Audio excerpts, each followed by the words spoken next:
Final results of the New South Wales Upper House election are in. Mark Latham's re-election increases One Nation, and the Liberal Democrats have grabbed the spot, a climate change sceptic who wants an inquiry into the COVID response. Did the masks work? We don't believe they did. Did the vaccines work? We don't believe they did. And we need to basically hold people to account. Big day for the movement to see legalise cannabis in New South Wales. The race for the final seat, delivering an extra headache for the new government. Nail-biting finish, delivering the final spot in the upper house to Liberal Rachel Merton. Holding out the Animal Justice Party by 10,000 votes, it means there's an even split between left and right-leaning parties. The government won't control the numbers in either chamber. After winning 45 of the 93-seat lower house, Premier Minns only needs 2 votes from the crossbench. But in the 42-member upper house, Labor only has 15 MPs and needs to find 7 more votes from the Greens, One Nation, Shooters and Fishers, Animal Justice, the Liberal Democrats or legalise cannabis.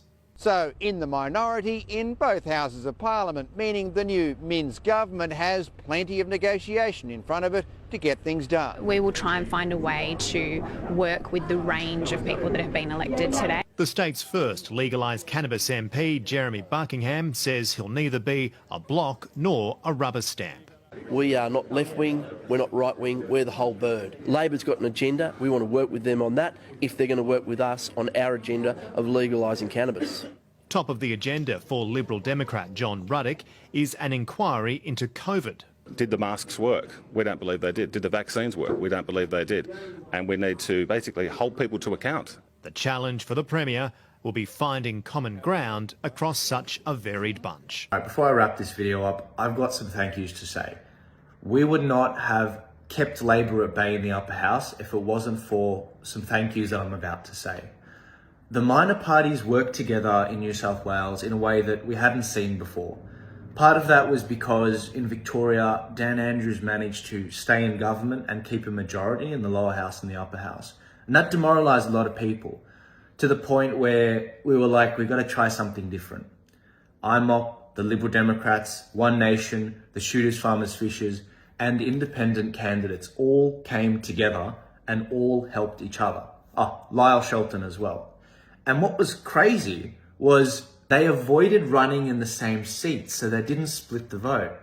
And they ended up getting a much better result in the upper house. We ended up getting the balance of power. We've got 6 or 7 Freedom MPs in the upper house. And Labor's going to have a really difficult time getting legislation passed. On top of that, there are a few other thank yous we've got to say. All the lower house candidates that ran, all the volunteers that helped them, this is your win.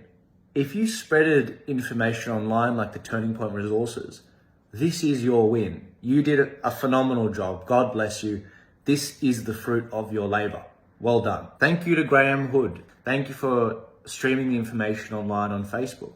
Thank you, John Larder, for jumping on the Liberal Democrats ticket. You helped get John Ruddock elected to the upper house. Thank you, Millie Fontana, hopping on board and jumping on the Liberal Democrats ticket. Thank you to Natalie Duma for helping me to source so many candidates from around the state for the different parties. And thank you to everyone. There's so many people I'm forgetting to thank. I know I am going to forget to thank. Thank you, Dave Pello, for actually hosting us at the Church and State Conference where I spoke multiple times about the resources we had for the election. And the other thank you I wanted to say to the people that have big followings, I've got to give a very special shout out to the RDA family and Monica Smith, as well as Morgan Jonas. Both of them on their separate platforms and their separate email groups, they promoted the Turning Point Resources. They promoted a better cooperation in New South Wales, which is something which we didn't see at a federal or a state level in Victoria. And I thank you guys. Thank you for trusting my judgment, my team's judgment, the leadership of the parties in New South Wales. We got a great result. And I just wanted to pay respect to you guys. Thank you for trusting us on this. So where to from here? Well, the only thing left to resolve in the New South Wales election is who gets selected as the Speaker to see what the arithmetic is. It'll most likely be a Labor Member of Parliament, and that won't make a huge difference to their ability to get a lot of legislation passed. But I see this as a total win. It's the meme. I can't wait for the next election. I can't wait for the Queensland election next year, the local elections in New South Wales as well, in September next year. The voice to the parliament. We're gonna knock it out of the park. And I can't wait to see what the freedom movement has in store, the conservative movement has in store, particularly in the minor parties, because I think we just demonstrated that in New South Wales, when you have great collaboration, it works. It works. If you try not to step on each other's toes, if you don't attack each other too much, it actually works. And I think the establishment are freaking out because of it. A third of people voted for the coalition, a third of people voted for Labor, and a third of people voted not for those two parties. That is amazing.